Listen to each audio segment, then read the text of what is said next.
Bharatiya Janata party Bilaspur जिले के 6 विधानसभा के लिए गुरुवार को नामांकन रैली और आम सभा का आयोजन किया गया, जिसमें बिलासपुर के 6 विधानसभा के प्रत्याशी और असम के मुख्यमंत्री इसमें शामिल हुए, जहां इन्होंने प्रदेश की कांग्रेस सरकार पर जमकर आक्रोश जाहिर करते हुए इस बार भाजपा की जीत सुनिश्चित करने की अपील जनता से की। छत्तीसगढ़ में दूसरे चरण के चुनाव की अधिसूचना जारी होने के बाद गुरुवार को भाजपा ने बिलासपुर जिले के अपने सभी 6 विधानसभा के प्रत्याशियों के नामांकन एक साथ जमा किए।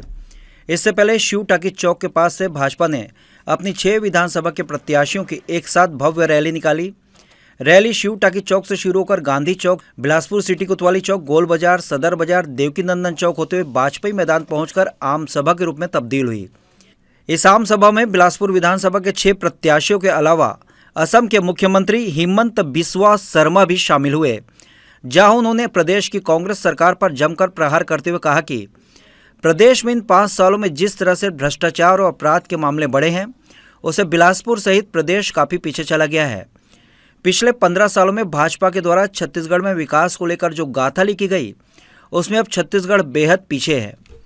उन्होंने छत्तीसगढ़ के मुख्यमंत्री पर प्रहार करते हुए कहा कि असम में जब छत्तीसगढ़ के मुख्यमंत्री चुनाव के दौरान पहुंचे थे तो उन्होंने वादा किया था कि असम को अपराध मुक्त बनाएंगे, लेकिन असम की जनता ने उन्हें नकार दिया क्योंकि वो छत्तीसगढ़ के हालात से वाकिफ थे।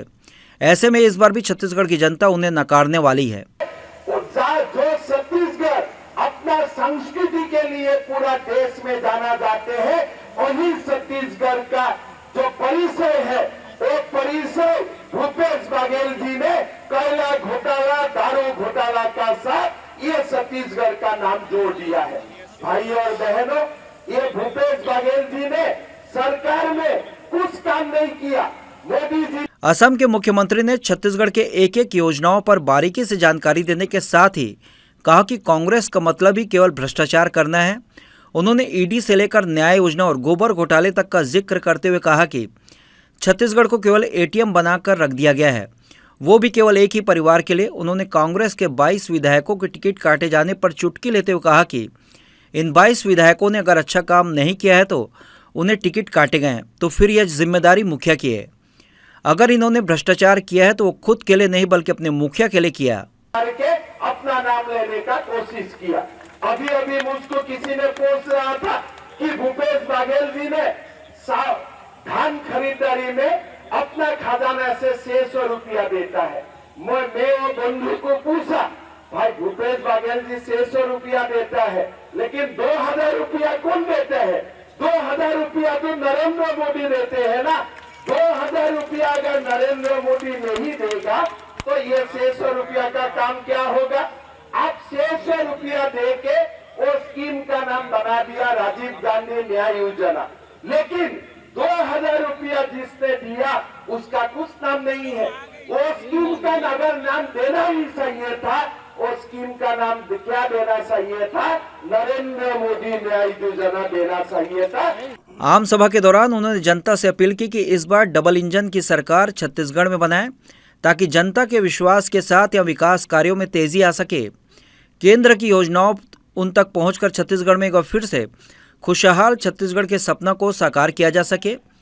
मंच पे असम के मुख्यमंत्री के साथ भाजपा के प्रदेश अध्यक्ष, बिलासपुर जिले के 6 विधानसभा के प्रत्याशी, बिलासपुर से अमर अग्रवाल, बिलाह से धर्मलाल कौशिक, बेलतरा से सुशांत शुक्ला, कोटा से प्रबल प्रताप सिंह जुदेव, तखतपुर से धर्मजीत सिंह और मस्तूरी से कृष्णमूर्ति बांदी सहित भाजपा कार्यकर्ता बड़ी संख्या में मौजूद रहे।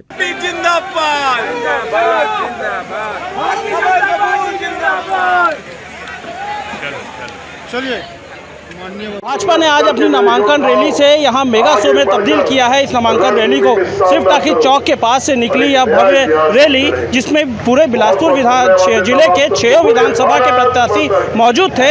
रैली की शक्ल में यहाँ वाजपेयी मैदान पहुँचे हैं, जहाँ ये एक आम सभा के रूप में तब्दील हुई है। यहाँ पर असम के मुख्यमंत्री हेमंत बिस्वा शर्मा मौजूद थे, जिन्होंने छत्तीसगढ़ की कांग्रेस सरकार के भ्रष्टाचार से लेकर न्याय योजना में जो भाजपा का योगदान है उस पर चर्चा की। उन्होंने लव जिहाद से लेकर यहाँ जिस तरह से तुष्टीकरण हो रहा है इस पर भी उन्होंने बात की। उन्होंने कहा कि एक बार छत्तीसगढ़ में भाजपा को मौका दीजिए, डबल इंजन की सरकार को मौका दीजिए, तो यहाँ का विकास एक नया रूप लेगा, एक नई गाथा लिखेगा। उन्होंने अपील की है कि इस बार भाजपा को मौका देकर देखिए, निश्चित तौर पर छत्तीसगढ़ फिर से विकास की गाथा लिखेगा। कैमरामैन अमर ध्रुव के साथ आलोक अग्रवाल, जी न्यूज़, बिलासपुर।